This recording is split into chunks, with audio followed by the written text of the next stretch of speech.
अध्याय 31। गणों के मुख से और महर्षि नारद से भी देवी सती के दग्ध होने की बात सुनकर राजा दक्ष पर कुपित हुए भगवान शिव अपनी जटा से वीरभद्र और महाकाली को प्रकट करके उन्हें यज्ञ विध्वंस करने और विरोधियों को जला डालने की आज्ञा देते हैं। श्री ब्रह्मा जी कहते हैं, हे नारद, वह आकाशवाणी सुनकर सब देवता आदि भयभीत तथा विस्मित हो गए। उनके मुख से कोई बात नहीं निकली। वे इस तरह खड़े या बैठे रह गए मानो उन पर विशेष मोह छा गया हो। भृगु के मंत्र बल से भाग हो जाने के कारण जो वीर शिवगण नष्ट होने से बच गए थे, वे भगवान शिव की शरण में भाग गए। उन सब ने अमित तेजस्वी भगवान रुद्र को भली भांति सादर प्रणाम करके वहां यज्ञ में जो कुछ हुआ वह सारी घटना कह सुनाई। गण बोले, महेश्वर, वह दक्ष बड़ा दुरात्मा और घमंडी है। उसने वहां जाने पर देवी सती का अपमान किया और देवताओं ने भी उनका आदर नहीं किया। अत्यंत गर्व से भरे हुए उस दुष्ट दक्ष ने अपने यज्ञ में भाग नहीं दिया, दूसरे देवताओं के लिए दिया और आपके विषय में उच्च स्वर से दुर्वचन कहे।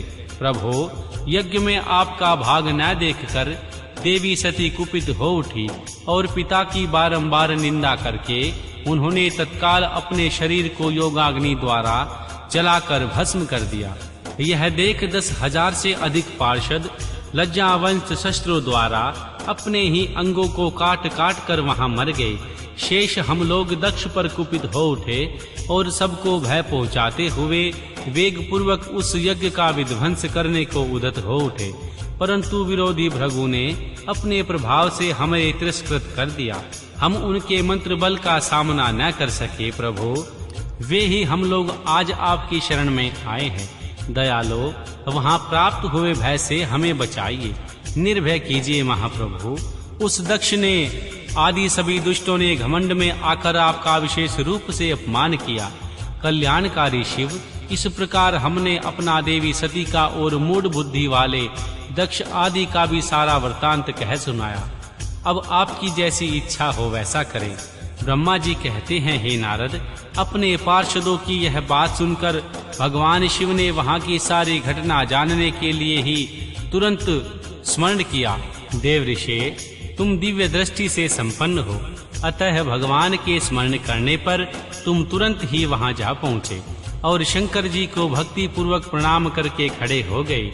स्वामी, शिव ने तुम्हारी प्रशंसा करके तुमसे दक्ष यज्ञ में की हुई देवी सती का समाचार तथा दूसरी घटनाओं को पूछा। तात, शंभु के पूछने पर शिव में मन लगाए रखने वाले तुमने शीघ्र ही वह सारा वृतांत कह सुनाया जो दक्ष यज्ञ में घटित हुआ था। मुने, तुम्हारे मुख से निकली हुई एक बात सुनकर उस समय महान रौद्र पराक्रम से संपन्न सर्वेश्वर रुद्र ने तुरंत ही बड़ा भारी क्रोध प्रकट किया। लोक संहारकारी रुद्र ने अपने सिर से एक जटा उखाड़ी और उसे रोष पूर्वक उस पर्वत के ऊपर दे मारा। मुने, भगवान शिव के पटकने से उस जटा के 2 टुकड़े हो गए और महाप्रलय के समान भयंकर शब्द प्रकट हुआ।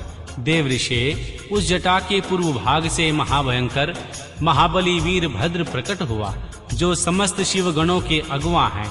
वे भूमंडल को सब ओर से व्याप्त करके उससे भी 10 अंगुल अधिक होकर खड़े हुए। वे देखने में प्रलय अग्नि के समान जान पड़ते थे। उनका शरीर बहुत ऊंचा था। वे 1000 भुजाओं से युक्त थे। उन सर्व सामर्थ्य रुद्र देव के क्रोध पूर्वक प्रकट हुए निश्वास से 100 प्रकार के ज्वर और 13 प्रकार के सन्निपात रोग पैदा हो गए। तात, उस जटा के दूसरे भाग से महाकाली उत्पन्न हुई, जो बड़ी भयंकर दिखाई देती थी। वे करोड़ों भूतों से घिरी हुई थी। जो ज्वर पैदा हुए वे सब के सब शरीरधारी क्रूर और समस्त लोगों के लिए भयंकर थे। अपने तेज से प्रज्वलित हो सब और दाह उत्पन्न करते हुए प्रतीत होते थे। वीरभद्र बातचीत करने में बड़े कुशल थे। उन्होंने दोनों हाथ जोड़कर परमेश्वर शिव को प्रणाम करके कहा। वीरभद्र बोले, महारुद्र, सोम, सूर्य और अग्नि को 3 नेत्रों के रूप में धारण करने वाले प्रभु, शीघ्र आज्ञा दीजिए। मुझे इस समय कौन सा कार्य करना होगा। ईशान, क्या मुझे आधे से एक क्षण में सारे समुद्रों को सुखा देना है, या इतने ही समय में संपूर्ण पर्वतों को पीस डालना है? मैं एक ही क्षण में ब्रह्मांड को भस्म कर डालूं, या समस्त देवताओं और मुनीश्वरों को जलाकर राख कर दूं? शंकर, ईशान, क्या मैं समस्त लोकों को उलट पलट कर दूं, या संपूर्ण प्राणियों का विनाश कर डालूं? महेश्वर, आपकी कृपा से कहीं कोई भी ऐसा कार्य नहीं है जिसे मैं न कर सकूं। पराक्रम के द्वारा मेरी समानता करने वाला वीर ना पहले कभी पैदा हुआ और ना आगे होगा। शंकर, आप किसी तिनके को भेज दे तो वह भी बिना किसी यत्न के क्षण भर में बड़े से बड़ा कार्य सिद्ध कर सकता है, इसमें संशय नहीं। शंभो, यद्यपि आपकी लीला मात्र से सारा कार्य सिद्ध हो जाता है, तथापि मुझे जो भेजा जा रहा है यह मुझ पर आपका अनुग्रह ही है। शंभु, मुझे भी जो ऐसी शक्ति है वह आपकी कृपा से ही प्राप्त हुई है। शंकर, आपकी कृपा के बिना किसी में कोई शक्ति नहीं हो सकती। वास्तव में आपकी आज्ञा के बिना कोई तिनके आदि को भी हिलाने में समर्थ नहीं है, यह निसंदेह कहा जा सकता है। महादेव, मैं आपके चरणों में बारंबार प्रणाम करता हूँ। आप अपने अभिष्ट कार्य को सिद्धि के लिए आज मुझे शीघ्र भेजिए। शंभो, मेरे दाहिने अंग बारंबार फड़क रहे हैं, इससे सूचित होता है मेरी विजय अवश्य होगी। अतः प्रभु, मुझे भेजिए। शंकर, आज मुझे कोई अभूतपूर्व एक विशेष हर्ष उत्साह का अनुभव हो रहा है और मेरा चित्त आपके चरण कमल में लगा हुआ है। अतः पग पग पर मेरे लिए शुभ परिणाम का विस्तार होगा। शंभु, आप शुभ के आधार हैं। जिसकी आप में सुदृढ़ भक्ति है उसी को सदा विजय प्राप्त होती है और उसी का दिनों दिन शुभ होता है। श्री ब्रह्मा जी कहते हैं, हे नारद, उनकी यह बात सुनकर सर्वमंगला के पति भगवान शिव बहुत संतुष्ट हुए और वीरभद्र, तुम्हारी जय हो, ऐसा आशीर्वाद देकर वे फिर बोले। महेश्वर ने कहा, मेरे पार्षदों में श्रेष्ठ वीरभद्र, श्री ब्रह्मा जी का पुत्र दक्ष बड़ा दुष्ट है। उस मूर्ख को बड़ा घमंड हो गया है, अतः इन दिनों वह विशेष रूप से मेरा विरोध करने लगा है। दक्ष इस समय यज्ञ करने के लिए उद्यत हुआ है। तुम याग परिवार सहित उस यज्ञ को भस्म करके शीघ्र मेरे स्थान पर लौट आओ। यदि देवता, गंधर्व, यक्ष अथवा अन्य कोई तुम्हारा सामना करने के लिए उद्यत हो, उन्हें भी आज ही शीघ्र और सहसा भस्म कर डालना। दधीची की दिलाई हुई मेरी शपथ का उल्लंघन करके जो देवता यदि वहां बैठे हुए हैं, उन्हें तुम निश्चय ही प्रयत्न पूर्वक जलाकर भस्म कर देना।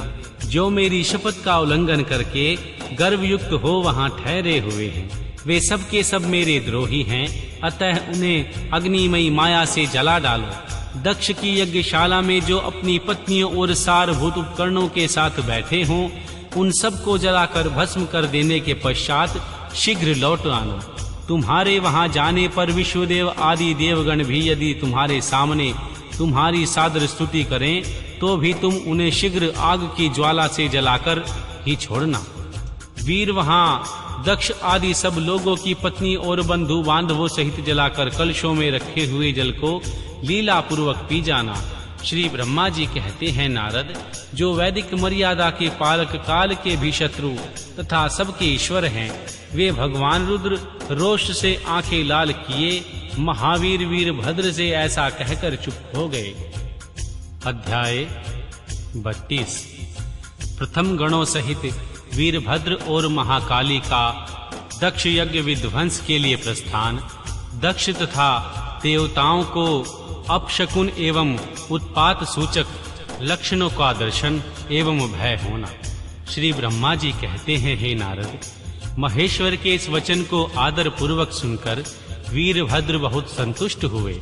उन्होंने महेश्वर को प्रणाम किया। तत्पश्चात उन देवादि देवशूली की उपर्युक्त आज्ञा को शिरोधार्य करके वीरभद्र वहां से शीघ्र ही दक्ष के यज्ञ मंडप की ओर चले। भगवान शिव ने केवल शोभा के लिए उनके साथ करोड़ों महावीर गणों को भेज दिया।